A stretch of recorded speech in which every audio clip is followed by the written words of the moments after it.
They came from a very large criminal cruelty case in Connecticut. I think there was close to 90, give or take, goats involved in the case. They spent 2 years at a prison facility while the court case was going on. All the goats in this case had CAE, which is, it's degenerative in a lot of ways, but the main ways that it shows up is an extreme arthritis. However, usually you don't see symptoms until like anywhere from 4 to like 5, 6 years old. Even at that point, like most goats with CAE can live a long, semi-normal life given certain medical attention. So when they got here, it was immediately apparent that Neil was already clinical at 2.5 years old. He would walk like maybe 5 to 10 steps and stumble and fall. And his front knees were just like swollen and arthritic. So every animal that came out of there in this case came out with major issues going on. Between the time that they were released by the judge and the time that they got to the sanctuaries, and like within the first couple of weeks, several of them died and didn't survive.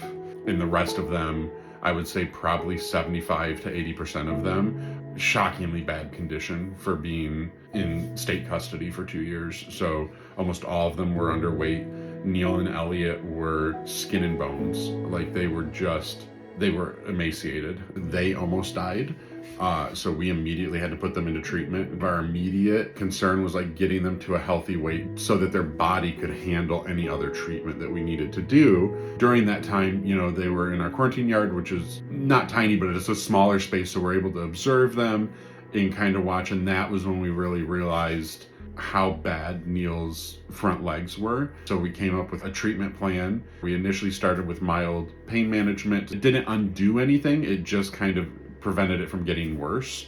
And he was comfortable, he was eating, he was happy.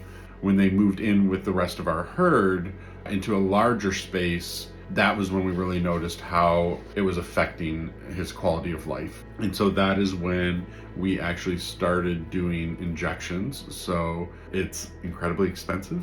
It's not terrible now.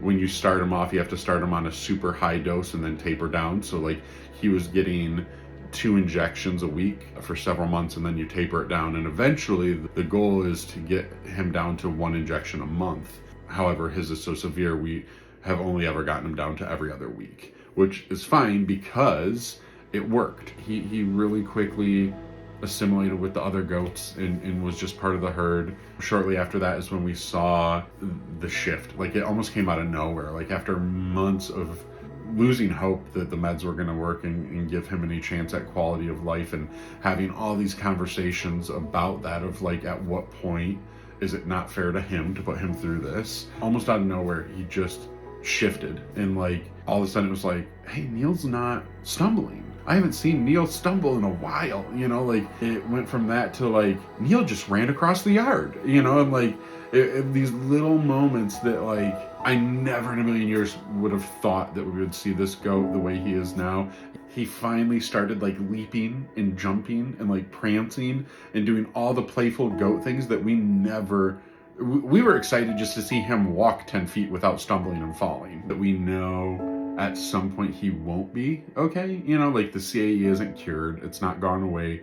We've just found the combination of medication to maintain it for the time being, you know, and at some point the CAE is going to take its toll and run its course.